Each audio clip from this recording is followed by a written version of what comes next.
tarde a todos. Iniciamos agora mais um Plantão Educatrix. Eu me chamo Damares Silva, sou gerente pedagógica da Editora Moderna. Vou acompanhá-los hoje nesse nosso debate, esse ciclo de webinars que leva o nome da nossa revista, a Revista Educatrix. Foi uma iniciativa da Editora Moderna para que nesse momento de pandemia nós possamos discutir, repensar e aprender novas práticas diante desse contexto da educação. O tema da nossa live hoje é um tema muito importante, muito pertinente. Nós falaremos sobre estratégias para a educação pública durante e depois da pandemia.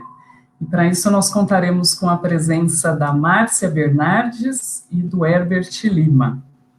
Vou apresentar os nossos convidados de hoje. Então, a Márcia, ela é formada em Letras e Pedagogia, ela tem especialização em Psicopedagogia, em Supervisão Escolar e em Gestão da Educação Infantil. Atua como dirigente municipal de educação no município de Atibaia, em São Paulo. Aproveito para já deixar o meu abraço carinhoso para a turma de Atibaia. E hoje também ocupa a presidência da Undime São Paulo, que é a União dos Dirigentes Municipais de Educação do Estado de São Paulo. Boa tarde, Márcia. Fique à vontade para cumprimentar os nossos espectadores. Seja muito bem-vinda. Boa tarde, Damares, cumprimentar aí a todos que estão nos acompanhando, nos assistindo. Quero também cumprimentar aí o professor Herbert, que estará acompanhando, fazendo parte aí da nossa videoconferência, do nosso webinar. É uma honra poder estar aqui nesta tarde com vocês, esse bate-papo, falando um pouquinho da educação, nesse período tão delicado que nós estamos atravessando. E, assim, uma honra muito grande também estar ao lado de Herbert, que tem aí a educação como a melhor aí do país, e Atibaia, assim como todo o estado de São Paulo, também se espelha muito em Sobral, no Ceará, e eu tenho certeza que será aí uma tarde muito proveitosa, de muito aprendizado. Que bom, muito obrigada, Márcia. E para compor esse debate, então, nós contamos com a presença do professor Herbert Lima, o Herbert que é secretário de Educação em Sobral, no Ceará. Ele também é professor efetivo da Universidade Federal do Ceará, possui graduação em Física, um mestrado com pesquisas sobre tecnologia aplicada à avaliação, aliás, aplicada à educação. No seu doutorado, a sua tese é sobre a avaliação da efetividade e do desempenho da aprendizagem, pela Universidade Federal do Ceará. O Herbert coordenou diversos programas de formação de professores do Ministério de Educação no Ceará e tem mais de 30 livros publicados na área da educação. Boa tarde, professor Herbert, seja bem-vindo à nossa live. Fique à vontade para as suas considerações iniciais. Boa tarde, Damares, boa tarde, Márcia. É um prazer estar aqui para a gente conversar um pouco hoje à tarde sobre educação nesse período tão desafiador que nós estamos superando e iremos superar.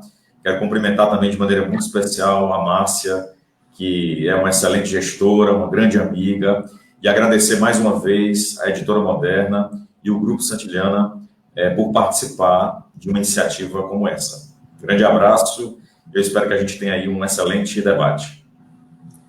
Muito bem, muito obrigada. Mandar aqui o meu abraço também para a turma de Sobral e para todos que nos acompanham.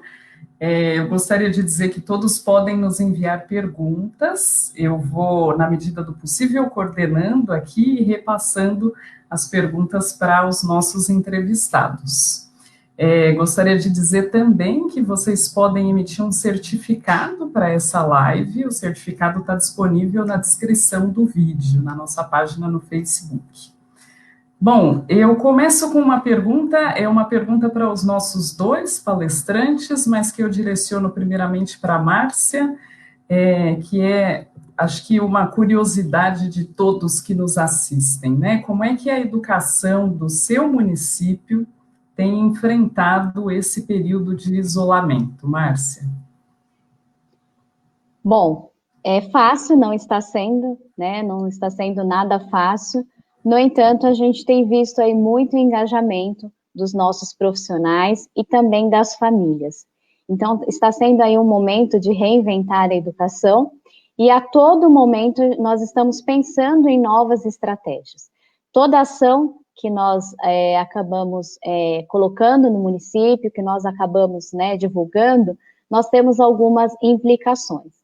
Por exemplo, quando nós iniciamos lá no comecinho da suspensão das aulas, nós pensamos na criação de uma plataforma. Só que nesse momento vieram as questões da conectividade, muitas famílias não terem acesso à internet e como ficariam essas crianças. Então, na sequência, a gente já teve que pensar sobre como atingir essas outras famílias. E o lema aqui da Secretaria de Educação de Atibaia é excelência com equidade, então nós não podemos deixar ninguém de fora. Não está sendo fácil, no entanto, o engajamento, o envolvimento de toda a Secretaria de Educação, preciso ressaltar aqui o trabalho da equipe da Secretaria de Educação, que não tem parado aí um minuto sequer, pensando nessas estratégias, dando suporte para as escolas, e as escolas também, cada uma aí atendendo às suas particularidades. Apesar da rede ser única, eu falo muito isso, da importância de padronizarmos as ações, tem momentos em que nós temos que considerar e valorizar cada comunidade escolar, as suas estratégias, Nós temos uma zona rural muito extensa, então, claro que uma estratégia que eu utilizo aqui numa escola central não pode ser a mesma estratégia utilizada na zona rural. Então, assim, o trabalho tem sido muito desafiador, mas, ao mesmo tempo, tem sido gratificante. Cada registro que a gente recebe dos alunos, foto dos alunos fazendo as atividades, depoimento das famílias, isso acaba nos fortalecendo, porque tem hora que o cansaço bate, o desânimo bate. Será que nós vamos conseguir ultrapassar e atravessar todos esses obstáculos? Mas a cada momento que a gente recebe aí o registro dos nossos alunos, as famílias agradecendo, a gente vê a parceria mais do que nunca da família. Eu acho que uma das lições que a gente leva muito dessa questão, desse isolamento social, suspensão de aulas, é mais do que nunca a importância da parceria da família, que está sendo fundamental nesse momento. Então, resumidamente, é isso, Damares, não está sendo fácil, mas ao mesmo tempo está sendo gratificante, e a gente tem aprendido aí lidar com ferramentas que muitas vezes não faziam parte do nosso dia a dia, e que com certeza, mesmo no retorno das aulas, nós vamos continuar utilizando. Exatamente, essa continuidade é necessária, Márcia? Eu acho que é importante também ser ressaltada com o grupo de educadores e familiares. E eu gostaria de estender essa pergunta, então, para o professor Herbert, para trazer um pouquinho da experiência de Sobral e contar para nós como é que Sobral tem enfrentado esse período de isolamento, Herbert. Bem, Damares, nós estamos chegando na 6ª semana de isolamento social. Sobral foi um dos primeiros municípios do estado do Ceará a suspender as atividades escolares, tanto na rede pública municipal, da educação infantil ao ensino fundamental 2, como também nas escolas da rede estadual e do ensino superior. Nós, desde o dia do início da suspensão das aulas, já iniciamos a disponibilidade e distribuição de kits de alimentação escolar para mais de 26 mil famílias dos nossos 35 mil estudantes. Além disso, estamos distribuindo itens de higiene e limpeza, além de fraldas e materiais como shampoo, sabonete para as crianças da educação infantil. Na área pedagógica, nós iniciamos 2 frentes de trabalho, uma com os professores. Então, nós estamos há mais de 50 dias realizando formação continuada com os professores sobre a utilização de novas tecnologias, educação à distância, orientação escolar domiciliar, e estamos usando basicamente 2 plataformas. A plataforma da Universidade Federal do Ceará, que é a nossa parceira aqui na formação continuada de professores, com materiais didáticos, com certificações, com webconferências, com lives, todas as sextas-feiras para os nossos professores, inclusive em parceria com a própria Editora Moderna. E nós também estamos utilizando o 2 portais educacionais com disponibilização de livros didáticos, podcasts, sequências didáticas, livros digitais e outros materiais. Para os estudantes, nós estamos realizando atividades utilizando grupos de mensagem com os pais e as crianças, assim como também estamos utilizando o Google Classroom para o ensino fundamental 2, e para aquelas crianças que estão em zonas rurais, ou que não têm disponibilidade de internet, nem um computador, nem um celular, nós estamos distribuindo atividades de forma impressa.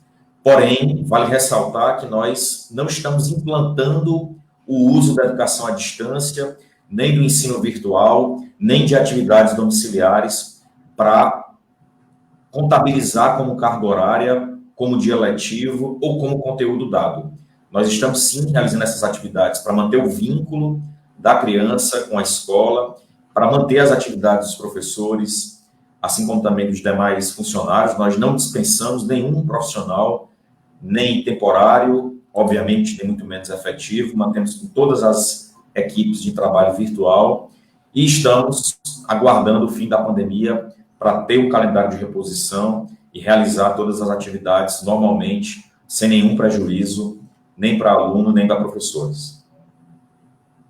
Ótimo, essa é a nossa missão, né? Não ter prejuízo para alunos e professores. E sobre isso, a gente recebeu, inclusive, uma primeira pergunta aqui, da Fran Vilhena.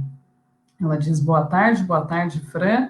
E como garantir equidade nos trabalhos remotos da educação pública? Eu queria iniciar direcionando essa pergunta para a Márcia que falou um pouco sobre essa questão da equidade, considerando a perspectiva de Atibaia, mas gostaria, Márcia, que você também trouxesse um pouco da sua fala com relação ao estado de São Paulo, né, por conta da presidência da Undime também. Então, como garantir equidade nos trabalhos remotos da educação pública? Realmente, uma vez que nós falamos de educação pública, esse trabalho, ele deve acontecer de forma que tenha aí uma equidade, né? Então, essa é a premissa da educação pública. E aí vem essa pergunta, essa dúvida de como atingir essa equidade, uma vez que nós temos diversas realidades dentro de um único município.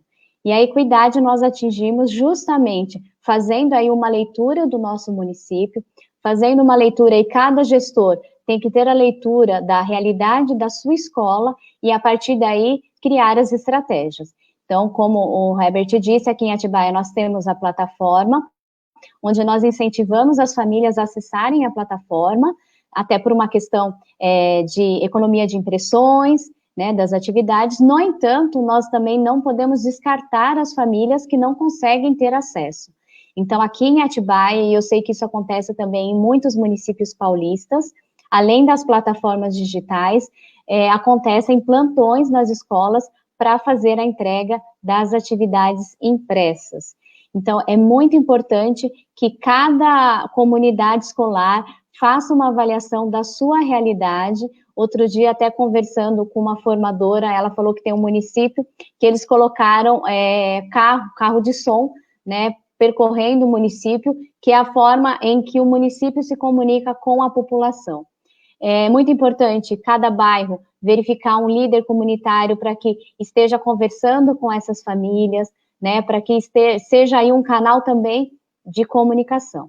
Então, a equidade hoje, nós vamos atender não de forma igual, né, nós temos que atender a equidade de acordo com a necessidade de cada família, de acordo com a necessidade de cada escola. Isso é equidade, é eu fazer com que o conteúdo, com que as atividades cheguem a todos, não necessariamente utilizando a mesma ferramenta, a mesma estratégia. Então, esse é um trabalho que faz com que os municípios, né, tenham essa premissa de equidade, porque esse é o nosso maior objetivo enquanto escola pública. Então, eu acho que, resumidamente, é fazer um resumo da realidade do município, de cada escola, e a partir desse raio-x, criar estratégias para que as atividades cheguem a todos os alunos.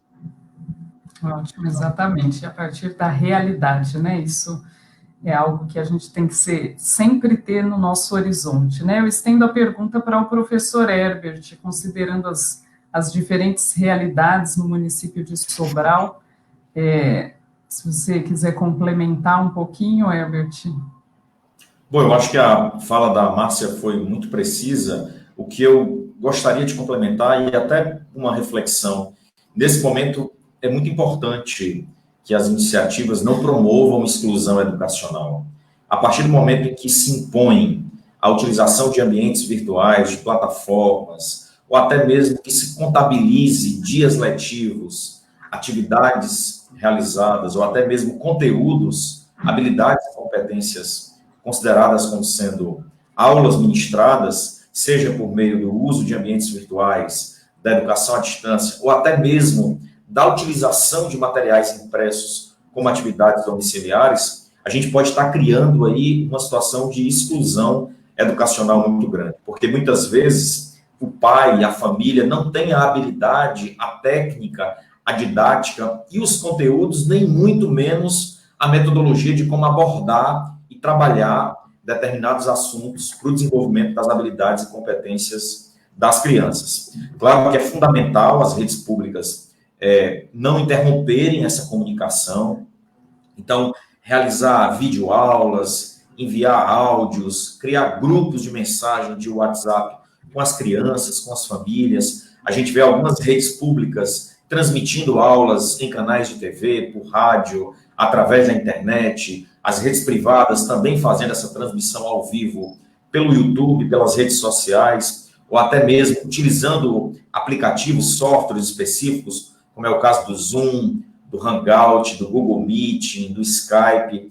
Essas iniciativas, elas são boas, mas elas não podem ser impostas, nem a alunos e nem a professores. É fundamental que a gente desenvolva atividades, explore o uso das tecnologias. Nós não temos uma caneta para publicar uma lei e simplesmente fazer com que o vírus vá embora ou desapareça da sociedade e até mesmo do contexto educacional. Nós voltaremos de forma gradual, aprenderemos a conviver com esse vírus, que certamente por um longo período ainda não terá uma solução como uma vacina ou um remédio, mas logo que tiver, sofrerá naturalmente evoluções e mutações genéticas, e a cada ano nós teremos que vacinar novamente as crianças, teremos que monitorar e estabelecer um conjunto de novos critérios de higiene nas unidades escolares e também nas relações sociais como um todo, mas principalmente esse período traz para a gente a oportunidade de conhecer as novas tecnologias, capacitar e qualificar os nossos professores, promover momentos de interação, porque esses recursos, obviamente com planejamento, com capacitação e paulatinamente promovendo uma inclusão digital e especialmente no setor público, investindo na aquisição de equipamentos, de tablets, de computadores por aluno, de acesso à conectividade, eles serão úteis e importantes daqui para frente no contexto educacional. Se a gente olhar, principalmente Márcia e Damares, rapidamente aqui para concluir a minha ideia, para 3 países que já retornaram às atividades escolares no mundo, de mais de 189 países que estão com atividades paradas, que é a Coreia do Sul, a China e a Alemanha, nenhum desses 3 países voltaram àquele modelo anterior que nós tínhamos. Ou seja, estão estudando através de tecnologia, as aulas são muito reduzidas ao longo da semana, o tempo da criança é muito reduzido, o número de alunos é pequeno por sala, eles estão sendo divididos ao longo das salas, não há mais intervalos, nem aglomerações na entrada, foi extinto o recreio, o intervalo de recreio, para evitar que uma criança gripada transmita para várias outras ao mesmo tempo, porque apesar da Covid-19 ser uma doença com baixa mortalidade para crianças, mas ela tem um alto poder de transmissibilidade e uma alta mortalidade para idosos e para adultos. Então, nesse contexto, eu acho que a gente tem aí novos desafios daqui para frente. É isso mesmo, os desafios são muitos, né? Antes de passar para a próxima pergunta, eu só queria atualizar aqui o status da nossa audiência e cumprimentar todos que nos assistem. Nós estamos aqui com São José da Vitória, na Bahia, Curitiba, Paraná, Mossoró, Rio Grande do Norte, Goiânia, Roraima. Olha, acho que nós já temos o Brasil todo representado. Rio de Janeiro, Araraquara, em São Paulo, Osasco, em São Paulo também. Então, muito obrigada a todos. Podem enviar suas perguntas e boa tarde, boa tarde, boa tarde, que todo mundo está aqui cumprimentando. Só para atualizar o status até para os nossos participantes saberem. Sobral está aqui também, Atibaia já deu o oizinho. Bom, eu vou aproveitar para, então, engatilhar a próxima pergunta com base na fala do Herbert sobre softwares específicos, o uso consciente da tecnologia, e aí eu queria que, e aí eu vou passar a pergunta para a Márcia, até para o Herbert ter tempo de tomar uma aguinha, que falou bastante, mas queria que você dissesse para nós, Márcia, quais as estratégias foram utilizadas, pensando no seu município, mas também pode estender a questão para o estado de São Paulo, quais estratégias foram utilizadas para as diferentes etapas escolares? Muitos têm nos perguntado sobre a especificidade da educação infantil, os anos iniciais do ensino fundamental também, então queria compartilhar com os que nos assistem sobre essas estratégias para cada uma das etapas, como é que isso foi desenvolvido no seu município. Muito bem, Damares. Nós, enquanto um DIME e também enquanto especialista de educação infantil, a gente tem levantado muito a bandeira da educação infantil e tomado um cuidado muito grande. A educação infantil é uma etapa muito importante e ela precisa ser olhada com muito carinho. Então, não dá para a gente colocar a educação infantil no mesmo cesto que o ensino fundamental 1, que o ensino fundamental 2 e com a EJA, né? A EJA ainda é mais específico ainda, a educação de jovens e adultos. Então, nós temos que ter um olhar cuidadoso para cada etapa, né? Então, é ainda mais desafiador, né? Mesmo diante de todos esses nossos desafios, nós ainda temos que ter esse olhar para cada segmento. Na educação infantil, a nossa orientação no sentido das famílias. Acho que a Márcia está com um probleminha de conexão, característico desse momento, sabemos. Então, eu queria, enquanto a Márcia se reconecta, direcionar essa pergunta para o Herbert. Herbert, queria que você contasse um pouco para nós, então, dessas diferentes estratégias para cada etapa escolar, com a experiência de Sobral. Perfeito. Aqui no Ceará, os 184 municípios que compõem o estado do Ceará, nós temos uma divisão de atribuições entre estado e município. Então, cabe aos municípios a oferta da educação infantil, do ensino fundamental 1 e 2, e cabe ao estado a oferta do ensino médio, no caso da educação pública.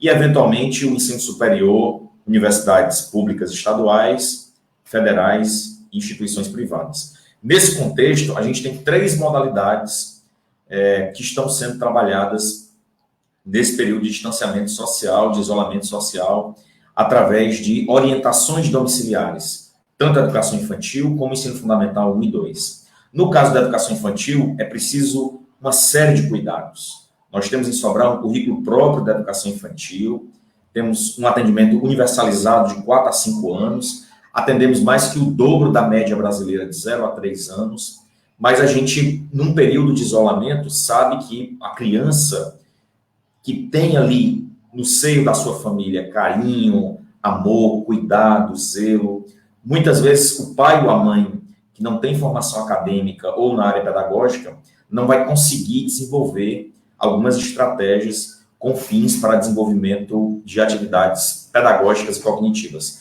Nesse sentido, nós temos entrado em contato com as famílias por telefone, criado grupos de WhatsApp com os pais, os professores e coordenadores das respectivas turmas. Desde o início do ano, nós distribuímos mais de 35 mil kits com lápis, borracha, pincel, apontador, canetinha, caderno de desenho, caderno de pauta dupla. E esse material a gente tem enviado também, juntamente com ele, atividades impressas para que a família desenvolva algumas atividades orientadas por professores. No caso do ensino fundamental 1, são crianças que estão num período de alfabetização. Então, nesse segundo contexto, a gente tem trabalhado muito com as questões de leitura, de envio de áudio, também contando com o auxílio do pai e da mãe, para aquelas crianças que têm computador, realizando a transmissão de aulas pela internet ou enviando videoaulas por grupos de WhatsApp com os pais, para aquelas crianças que não têm computador, enviando tarefas impressas e o professor ligando por telefone e estabelecendo um contato. Já para os pré-adolescentes, do 6º ao 9º ano, a gente tem também os grupos de WhatsApp por escola. Nós temos utilizado em algumas escolas o Google Classroom, nós temos uma parceria com a Google for Education, e a gente tem todos os professores do município realizando nesse momento um curso de aperfeiçoamento em parceria com a Universidade Federal e a Google, e ingressando com as suas turmas no Google Sala de Aula de 6º ao 9º ano, com todos os conteúdos. E da mesma forma, para aquelas crianças em áreas rurais e que não têm acesso a computador, ao celular ou à internet, a gente tem trabalhado a questão relacionada à utilização também de material impresso. Sendo que Damares e Márcia, vale destacar e reforçar mais uma vez que o município de Sobral tomou a decisão de que, apesar de todas essas iniciativas, com plataformas, com cursos, em parcerias com universidades públicas, com ações de formação em nível de aperfeiçoamento, nós estamos começando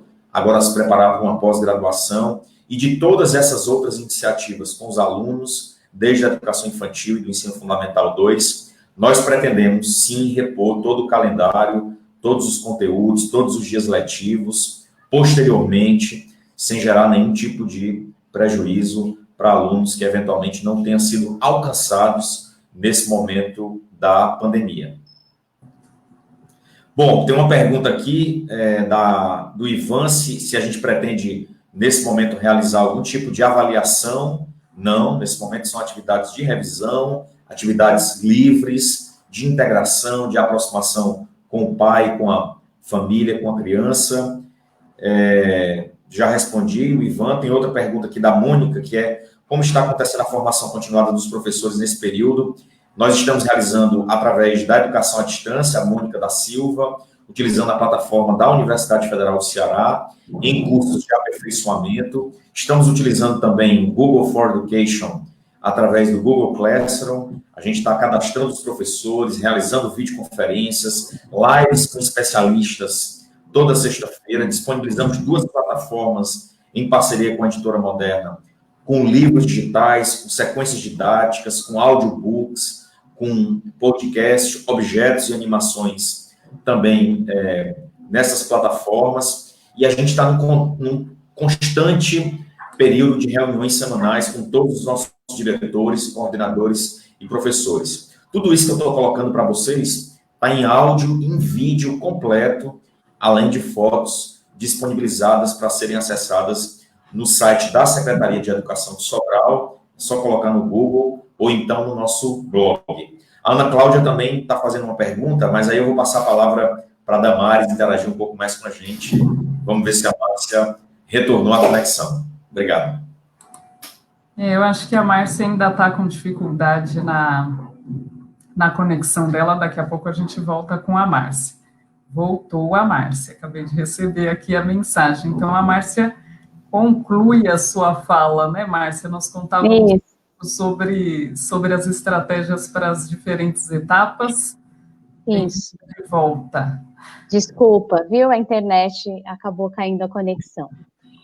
Bom, como eu estava falando, nós precisamos ter um olhar carinhoso para cada segmento. Na educação infantil, a nossa orientação tem sido com relação às orientações às famílias, né? Nós consideramos muito importante a questão das vivências pedagógicas, as experiências, levando ainda em consideração a BNCC, que traz muita questão do campo de experiência. Então, desde as creches até a pré-escola, nós consideramos importante esse vínculo com a família para que a família se aproxime da escola e a escola passe essas orientações de brincadeiras, cantigas de roda, atividades da rotina do dia a dia que pode ser feita em parceria aí no dia a dia das famílias, porque nós sabemos que as famílias também estão, muitas delas, trabalhando em home office, então nós temos que levar isso em consideração. Então, trabalhar muito a questão das vivências pedagógicas, as orientações às famílias nesse primeiro momento. Claro que 4 e 5 anos é muito importante o incentivo à leitura, para que tenha sempre um adulto lendo para essa criança, né? Trabalhar aí também a questão da alfabetização, através da rotina, do dia a dia, colocar uma mesa, fazer a questão da matemática, enfim, dentre todas essas questões. Já no ensino fundamental, aí vem já as atividades propriamente, né, toda sistematizada. Aqui em Atibaia, nós estamos usando, e que tem nos ajudado muito, é o material do Aprova Brasil. Iniciamos a entrega desse material para as famílias semana passada. É um material que as crianças já têm certa familiaridade, então os professores vão orientando os alunos na execução das atividades. Então, essa tem sido uma das estratégias que nós estamos utilizando aí também para levar a questão da equidade no ensino fundamental. E na EJA, a gente já tem uma complexidade ainda maior, né, justamente pelos adultos, né, muitos estarem também trabalhando, eles já não têm tanta autonomia, né, no sentido da realização das tarefas, e aí a gente precisa ter um olhar muito carinhoso aí para a educação de jovens e adultos, né, fazer com que sejam atividades que eles consigam realizar com autonomia, porque nesse caso a família é eles mesmos, né, geralmente tem sempre um filho mais novo que pode estar ajudando, mas um olhar carinhoso para cada segmento, né, levar em consideração cada etapa, as idades dos alunos, isso é fundamental para a execução, na verdade, desde a elaboração dessas atividades. Então, na educação infantil, as atividades são mais de cunho de orientação às famílias, para que as famílias sejam motivadas a manter esse desenvolvimento com as crianças. No ensino fundamental, já são atividades mais sistematizadas, mas o que é muito importante ressaltar, nós não estamos entregando nenhum conteúdo novo aos alunos, até porque nós não podemos delegar essa responsabilidade às famílias, isso é uma responsabilidade da educação, né, e muitas vezes nós sabemos a importância dessas atividades de conteúdos novos terem aí um professor, né, presencialmente passando esses conteúdos. Então, nós sabemos que nenhuma tecnologia, nenhuma atividade remota vai substituir o professor nesse momento. Então, por isso, cuidado de não enviar conteúdos novos. Agora, o objetivo maior, com as atividades não presenciais, nós podemos considerar 2, que é a questão de manter o aprendizado dos alunos, né, não ter retrocesso nesse aprendizado e manter o vínculo da escola com a família. E aí, nesse sentido, tomar aí cuidado com cada etapa, com cada segmento, ter esse olhar carinhoso. Ótimo. Obrigada, Márcia, e que bom que você voltou. Acho que a sua resposta, inclusive, contemplou uma das nossas perguntas, que era da Priscila Azevedo, que ela perguntava sobre as atividades que estão sendo disponibilizadas para a EJA. Eu acho que você já trouxe um pouquinho, realmente é um segmento que merece uma atenção especial e claro, cada um tem uma estratégia diferente, né? Bom, queria retomar aqui os nossos participantes. Nós estamos com a Lagoinha, Limoeiro, Mesquita, em Minas Gerais, Manaus, Atibaia, que eu já falei. Muito obrigada a todos.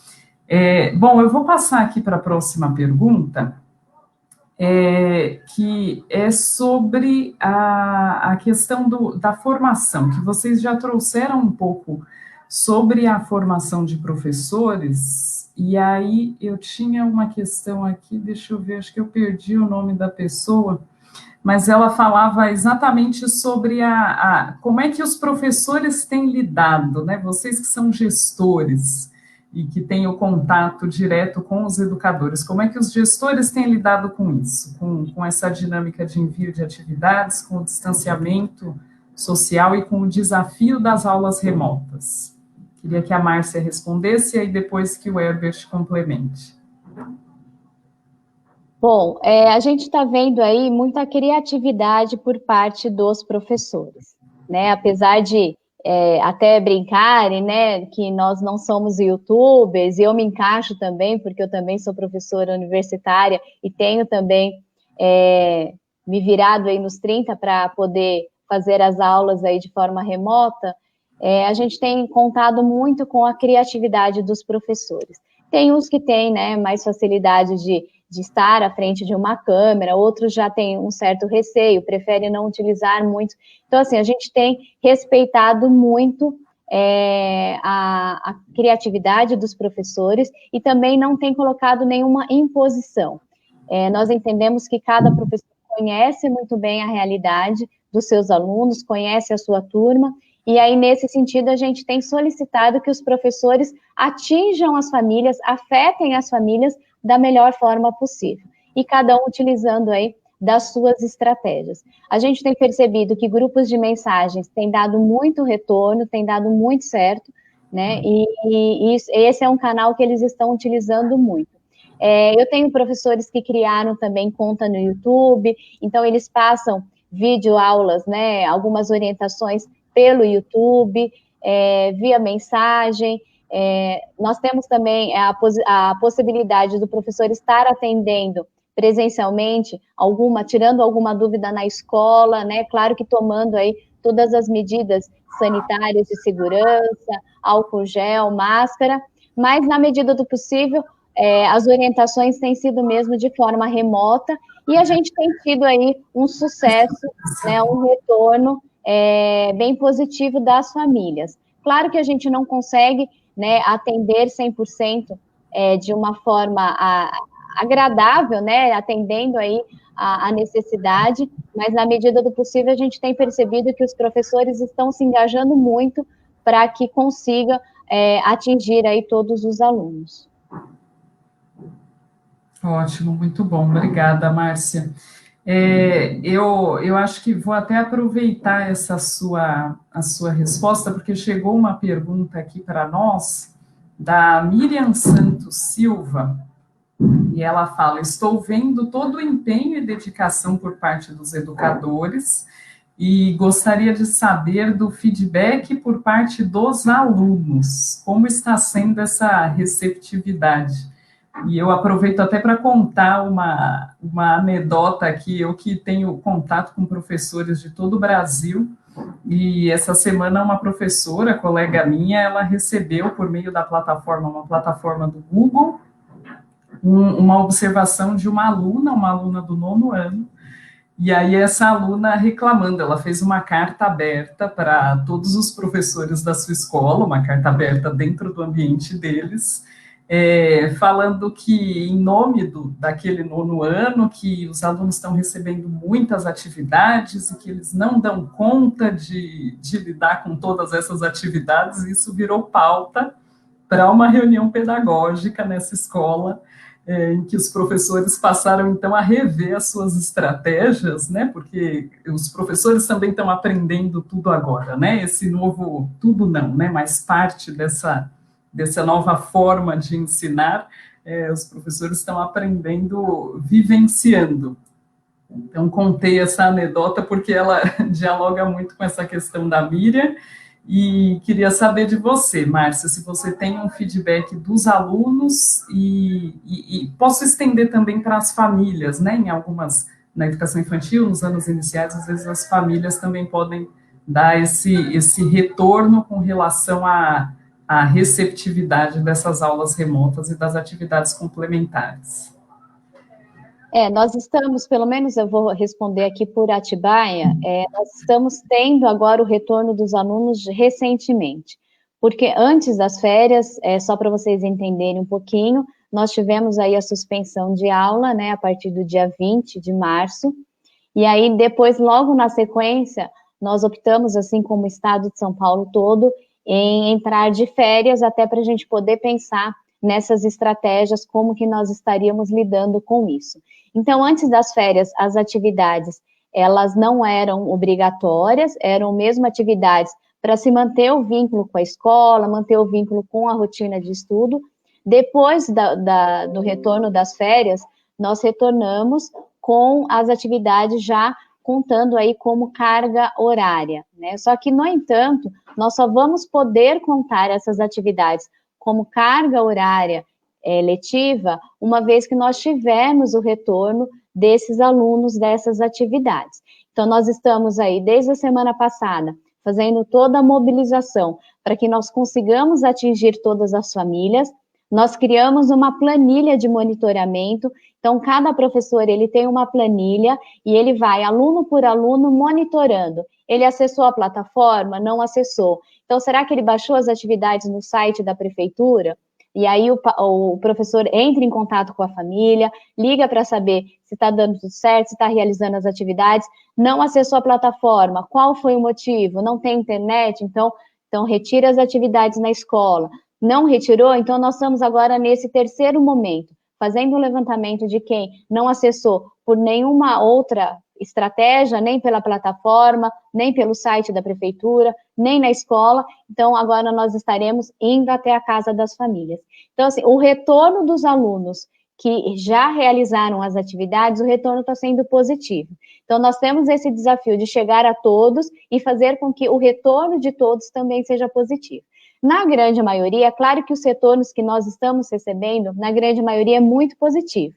Tem um ou outro pai que acaba se queixando um pouco, né, da sobrecarga, porque eu estou trabalhando, eu não consigo acompanhar o meu filho.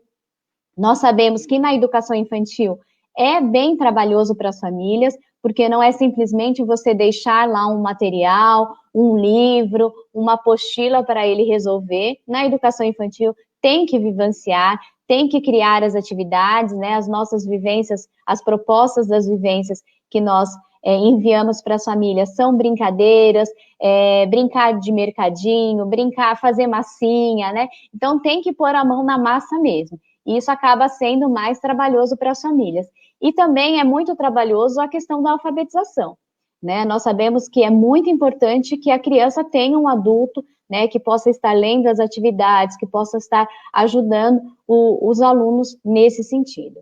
Então, nós sabemos que para a educação infantil e para o processo aí de alfabetização, a família ela é essencial, né? E nós estamos tendo aí muito retorno positivo disso, né? Muitas famílias agradecendo pela oportunidade e temos também as famílias que se queixam, né, dizendo que é uma sobrecarga. Muitos pais estão trabalhando home office, muitos pais saem para trabalhar e voltam só no final do dia, né? Então nós temos que, nesse momento, levar tudo isso em consideração. É um momento atípico, ninguém esperava passar por isso, e aí, por isso que dia a dia nós temos que ir resolvendo, né, essas pendências e acertando a rota. Eu acho que agora é o momento mesmo de acertar a rota. Acho que todos os municípios já conseguiram se organizar na questão das atividades remotas, e agora é o momento de ter esse feedback dos alunos para que nós possamos fazer esse acerto de rota.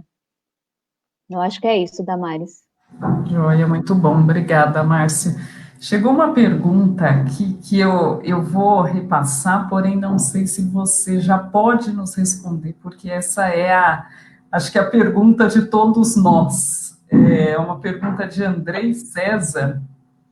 Ele nos pergunta se já há alguma previsão para o retorno gradual por parte dos municípios de vocês, e aí eu passo a pergunta para você, porque o Herbert ele está com um problema de conexão, daqui a pouquinho ele volta. Bom, o Herbert falou no começo um pouquinho da questão do retorno gradual, então é muito importante deixar bem claro que o retorno, né, assim quando for anunciado, ele não será um retorno como nós fazíamos um retorno das férias, né? Então nós temos que levar em consideração que nada será mais da forma como era antes, infelizmente, né? Então o retorno ele será gradual. Eu participo aí junto com o secretário de Educação do Estado, o secretário Rosselli, a gente tem feito algumas reuniões para esse retorno, não que já tenha a data do retorno, mas nós temos que trabalhar nesse sentido, já preparando as escolas, preparando protocolos de retorno. E isso tem a gente tem feito aí um trabalho muito forte nesse sentido. Então, primeiro, antes de pensar no retorno, nós temos que pensar nos protocolos. Então, isso é muito importante. E a orientação que eu tenho feito, e eu acredito que a maioria dos municípios já tem, os que não têm, é muito importante criar um comitê municipal. E dentro desse comitê tem que ter profissionais da saúde e profissionais da educação, para que nós possamos conversar, dialogar e pensar na realidade de cada escola, né, nos protocolos, álcool gel, máscara, distanciamento, a questão dos grupos de risco, enfim, tudo isso. O retorno, pelo que a gente tem visto aí de outros países, ele é 20%, então, na primeira fase, apenas 20% do alunado é que retorna à escola, né? E aí, depois tem um momento da segunda fase, onde aumenta um pouquinho mais, para que esse retorno seja gradativo. Aqui no estado de São Paulo, a gente tem ouvido aí, né, acompanhado as autoridades de saúde dizer que o cenário provavelmente é o mês de julho.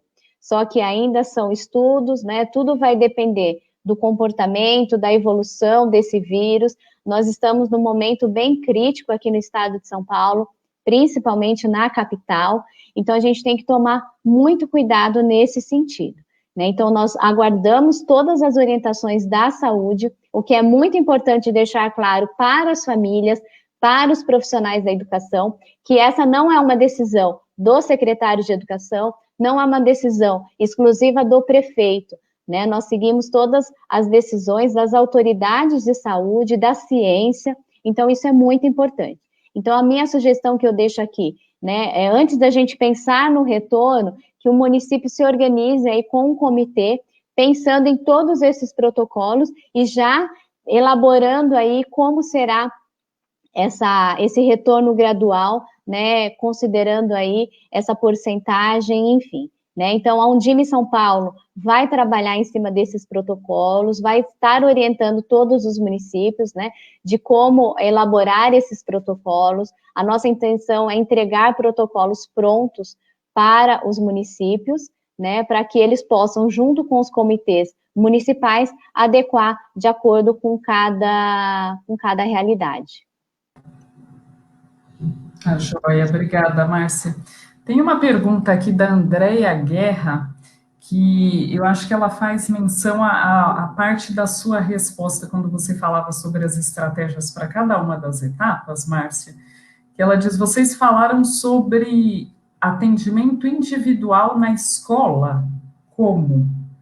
E aí ela cita, ela é de São Paulo e fala dessa dificuldade em São Paulo.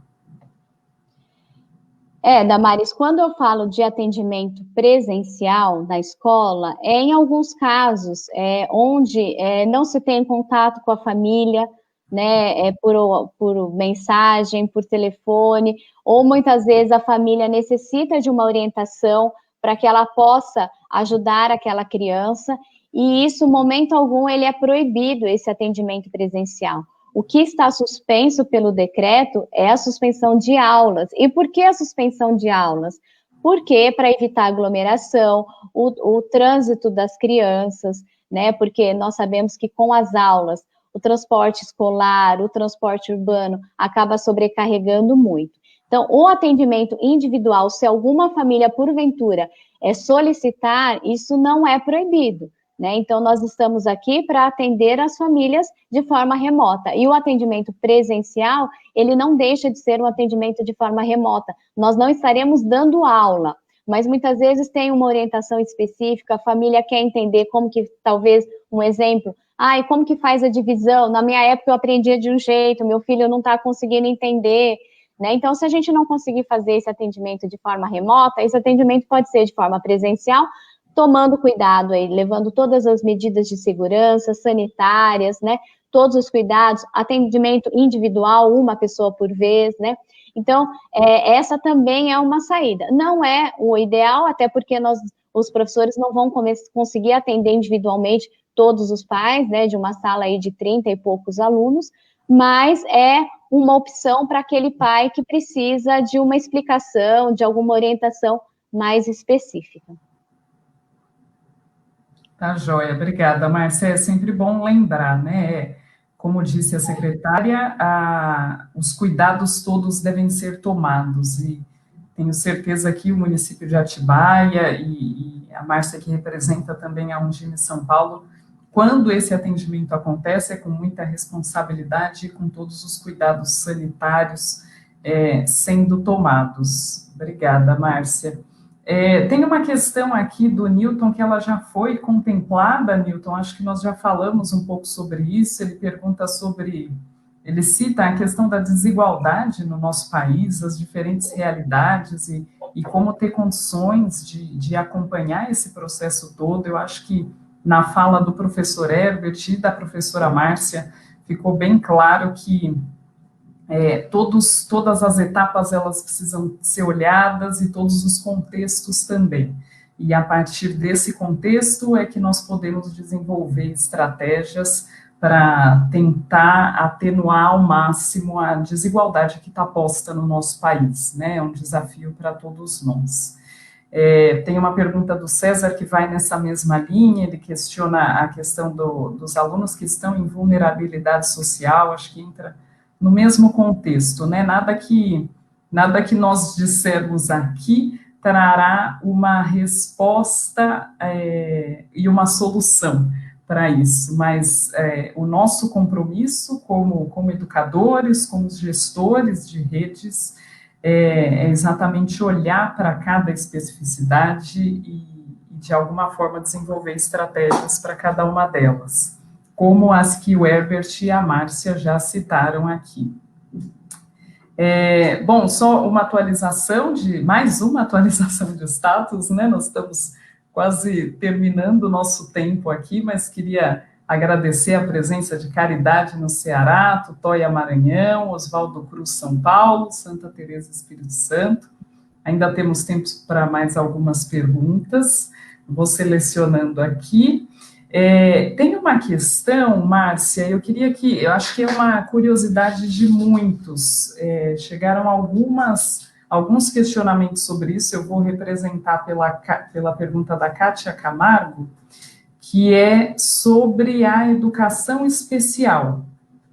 Eu acho que essa é uma dúvida de muitos, e queria saber se você tem alguma informação sobre isso, né? Se tem alguma sugestão sobre como atender crianças especiais de forma remota, e aí ela já disse, seria interessante o contato com a família, certo? Ela realiza trabalho de mediadora de inclusão no município de Santos. Isso, Kátia, com certeza esse contato com a família, assim como a gente tem falado da importância do contato com a família desde a creche, com a educação especial, mais do que nunca é fundamental esse contato, tá? Então, o próprio Conselho Nacional de Educação, no parecer que foi publicado recentemente, que foi aprovado aí no dia 30 de abril, tem um capítulo que ele só trata especificamente da educação especial. E é muito importante que os profissionais que trabalham com esses alunos, geralmente são os profissionais do AE, os professores do atendimento especializado educacional, eles precisam estar entrando em contato com as famílias, fazendo as adequações das atividades. Então, o aluno que conseguir realizar as atividades, mas através de adequações, né, adaptações, que o professor do AE ele faça isso também de forma remota, que ele entre em contato com o professor regente, que ele olhem, que esses profissionais do AE olhem essas atividades e possam fazer as adequações de acordo com a necessidade de cada aluno, de cada deficiência. Então, não só o profissional do AE, mas também o profissional de apoio que faz a mediação, é muito importante manter esse vínculo com o aluno especial, principalmente na educação especial, na educação inclusiva, que o vínculo ele é fundamental. Então, além das atividades adaptadas, atividades aí adequadas para cada deficiência, o vínculo afetivo do mediador, do profissional de apoio, é de extrema importância nesse momento. Então, o contato aí, através de vídeos, através de WhatsApp, ou mesmo outras ferramentas, é muito importante, que isso aconteça caso o professor consiga utilizar dessas ferramentas. Ótimo, legal. Obrigada, Márcia. Acho que a Kátia está contemplada aqui. Agora, eu tenho uma questão, eu queria aproveitar uma brechinha da sua fala, Márcia, porque você contou um pouco de uma das estratégias que vocês têm utilizado, é exatamente o nosso querido projeto Aprova Brasil, né, que é adotado pelo município de Atibaia já há muitos anos e agora ele tem uma relevância muito importante, né, por tratar de áreas prioritárias. Nós fizemos até uma live para falar sobre isso. E aí eu tenho uma pergunta sobre avaliação, e eu acho que essa pergunta ela diz respeito a esse período de isolamento, mas também depois, né, se será realizada alguma avaliação para verificar o aproveitamento do conteúdo que foi passado nesse momento das atividades remotas. Isso. Então, assim, o que é muito importante a gente deixar claro, Damares, é que para a gente tomar muito cuidado para não passar conteúdos novos. Então, essa tem que ser uma premissa aí nessas atividades remotas, né? Então, evitar aí o envio de conteúdos novos aos alunos, às famílias. E é inevitável também, isso é primordial e está, inclusive, contemplado no parecer do Conselho Nacional, a avaliação diagnóstica assim que os alunos retornarem. Então, os municípios, as escolas, elas já devem se preparar. Então, nós temos aí 2 desafios que a gente precisa ficar aí como lição de casa. O protocolo de retorno dos alunos, né? Como será esse retorno? Será gradual? Vai ter todo um protocolo de higiene, protocolo sanitário, e, por outro lado, esse protocolo pedagógico, né? Nós vamos ter que criar um protocolo pedagógico desse retorno dos alunos.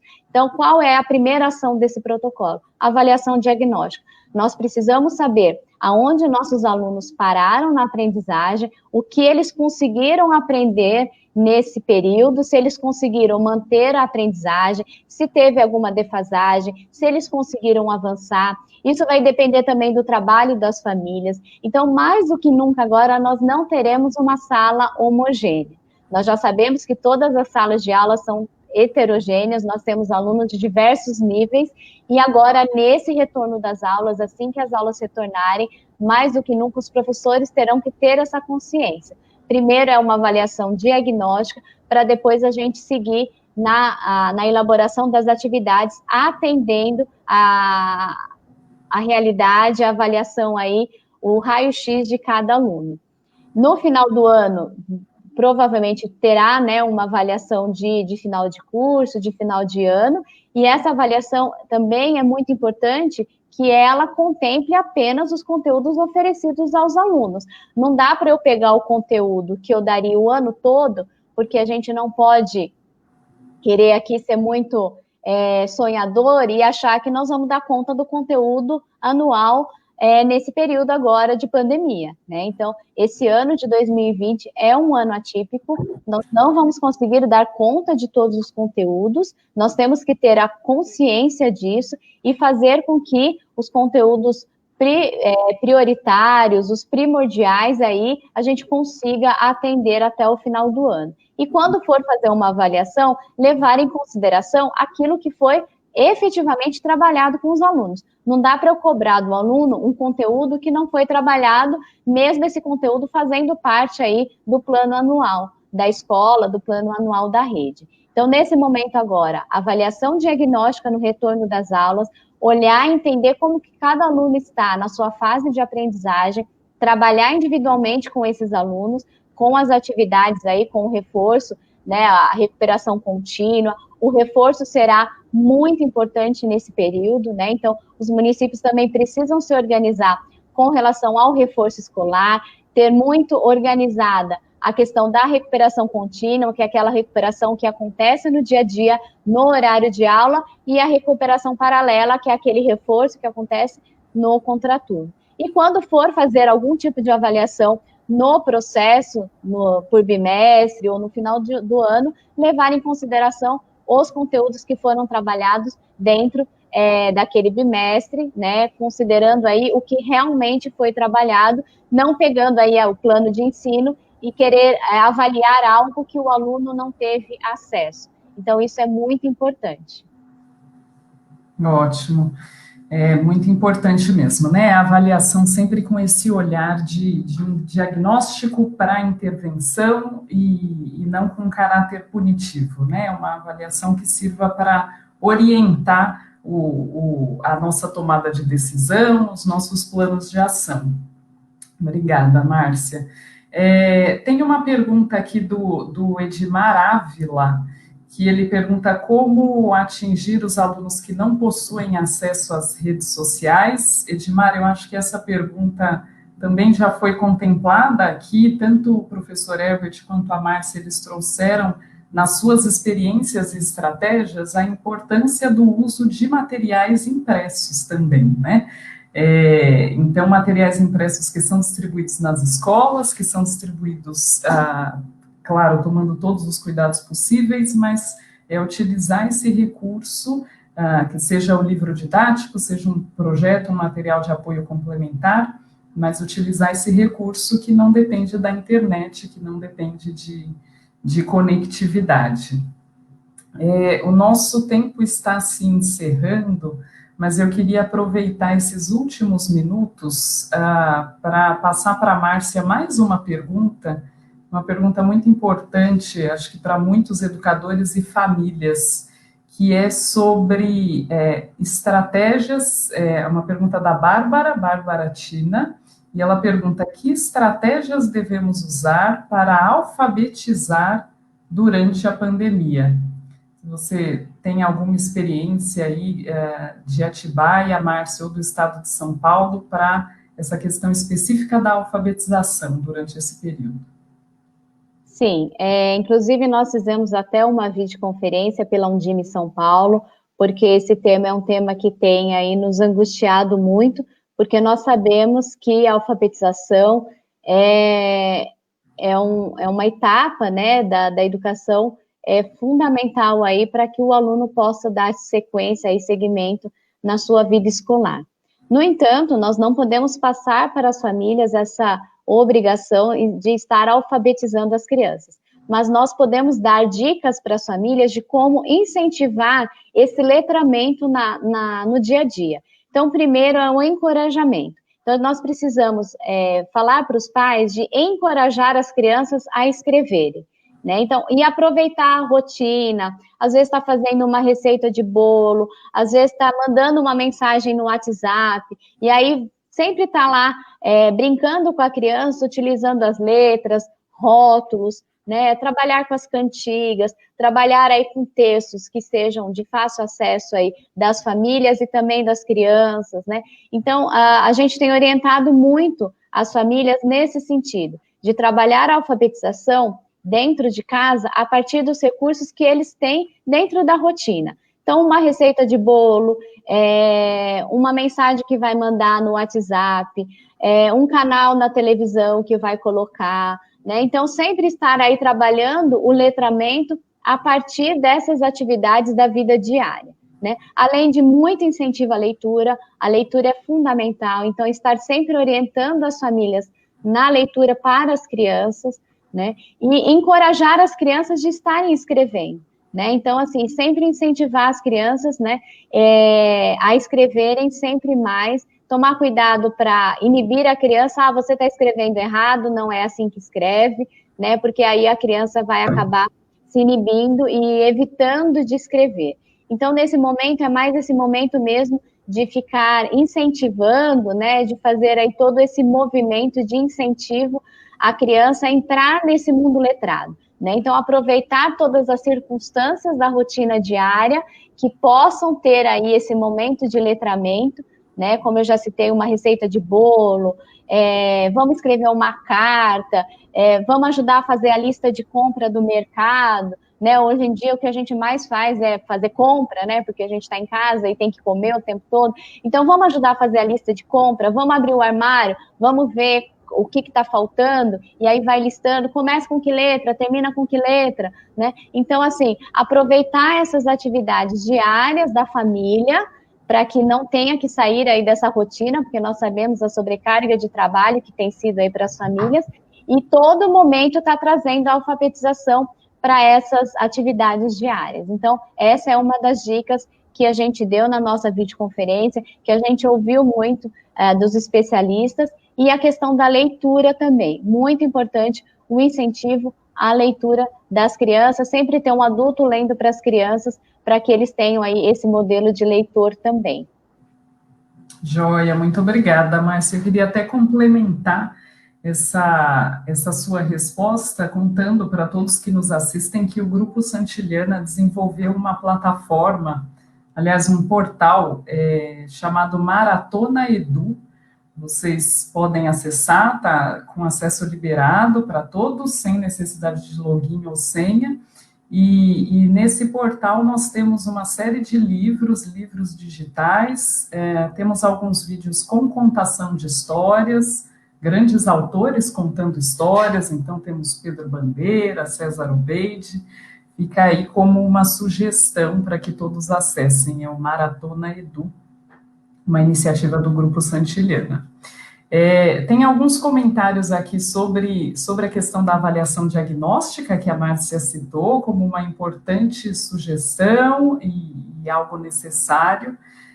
Gostaria de dizer também que um dos nossos projetos, aproveito para contar, né, dos projetos da Editora Moderna, o projeto Aprova Brasil, ele inclui entre as ferramentas do projeto uma avaliação diagnóstica, então, quem quiser mais informações sobre isso, pode acessar nossa página Soluções Moderna no Facebook, para obter mais informações.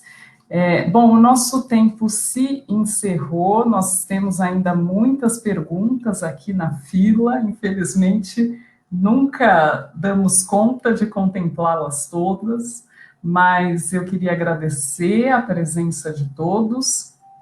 Gostaria de lembrar que na descrição do vídeo tem um link para cadastro, e a partir desse cadastro, todos que nos assistiram podem emitir um certificado para essa live. Infelizmente, nós não conseguimos concluir com a presença do professor Herbert, ele teve um problema sério de conexão e não voltou, deve estar nos assistindo lá pelo celular, mas em breve nós encontraremos com o Herbert em mais uma live também.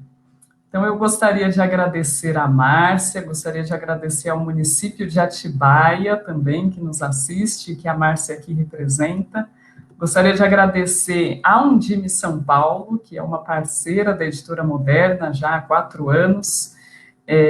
Muito obrigada, Márcia, pela sua participação, pela sua disponibilidade e pelas ótimas dicas e estratégias e pela nossa ótima conversa. Obrigada. Damares, eu que agradeço. Eu gostaria só de aproveitar aqui minha fala final, dizer que nesse retorno também é muito importante a gente levar em consideração a educação socioemocional. Então, mais do que nunca, eu tenho dito que a gente está colocando aí agora a BNCC em prática, né? Então, a gente vinha falando tanto aí da importância de colocar a BNCC, os currículos em prática, que esse ano 2020 era o ano para que a BNCC estivesse na sala de aula, e mais do que nunca nós estamos vivenciando na pele a BNCC com a questão da tecnologia, agora vem a questão socioemocional, mais do que nunca nós escolas, nós secretarias de educação, os professores e as famílias vão ter que ter todo esse apoio socioemocional nesse retorno às aulas. Como eu disse, nós não estaremos retornando de umas férias, então nós teremos que ter todo esse cuidado. Então, assim, eu deixo aqui os meus agradecimentos à Editora Moderna. Moderna é uma parceira há anos aqui de Atibaia. Um dos primeiros materiais que nós adotamos foi o Aprova Brasil, um material muito elogiado pelos professores, e quando nós anunciamos que estaríamos enviando o Aprova para a casa dos alunos, eles ficaram muito contentes, porque os alunos, como eles já vêm com o material aí desde há anos atrás, eles já têm uma familiaridade com o material e eles gostam muito desse material. O material é consumível, então tem toda aí uma sequência didática. Então, dizer aí a Moderna que Atibaia é muito feliz com a parceria, e a Undime também. Então, em nome do município de Atibaia, eu quero agradecer a parceria da Editora Moderna, e a Undime também muito se orgulha de ter a Moderna em nosso catálogo aí como orientação e como dica aí aos municípios. Quero deixar um beijo muito carinhoso para a equipe de Atibaia, os professores que estão nos acompanhando, e também aí todo o estado de São Paulo. Nós estamos fazendo também a retransmissão pelo Facebook da Undime. Nós já chegamos aí a quase 800 pessoas acompanhando pelo Facebook da Undime. Então, um beijo carinhoso a cada dirigente municipal, a cada equipe do estado de São Paulo. A gente vem aí junto nessa luta diariamente. O contato com os municípios tem sido constante para que a gente possa minimizar todas essas preocupações, essas implicações, e tornar esse período agora um período mais leve, para que nós possamos, de fato, conseguir realizar a educação como nós sempre conseguimos, né? Só que agora de uma forma remota. Então, nós temos que tornar esse momento leve, para que não sobrecarregue ninguém, e que nós possamos sobreviver aí, e estar aí num pós-pandemia, que também vai ser desafiador, né? A gente não pode se iludir achando que o retorno vai ser muito fácil, não será nada fácil, e por isso, mais do que nunca, nós temos que ter a consciência de que temos que fazer o nosso melhor para tornar mais leve aí as implicações. Tá bom, Damares? Então, agradeço a você pela mediação, saudade de você, da gente se encontrar, assim que passar tudo isso, venha para Atibaia tomar um café aqui com a gente, e um abraço a todos aí da Moderna. Muito obrigada, Márcia. Com certeza irei, viu? Assim que estivermos liberados, para tomar aquele chazinho. Eu tenho um carinho muito grande por Atibaia, porque nas reuniões em Atibaia nós tomamos chá. Eu acho esse um carinho maravilhoso. Um abraço, Márcia. Muito obrigada pela sua participação. Muito obrigada a todos que nos assistiram. Queria agradecer a todos os municípios que nos acompanharam e que deixaram registrado aqui nos comentários as suas questões ou a sua presença. Muito obrigada a todos pela participação. Essa live ela fica disponível no nosso canal do YouTube da Moderna, no canal o Facebook também da Moderna, da Undime, da Secretaria de Educação de Sobral também. Eu gostaria de agradecer ao professor Herbert, que infelizmente não pôde concluir conosco essa fala, mas eu gostaria de agradecer muito, professor Herbert, pela sua participação. É sempre bom ouvi-lo e ouvir um pouco sobre a experiência de Sobral. Muito obrigada a todos e sigamos. Boa tarde.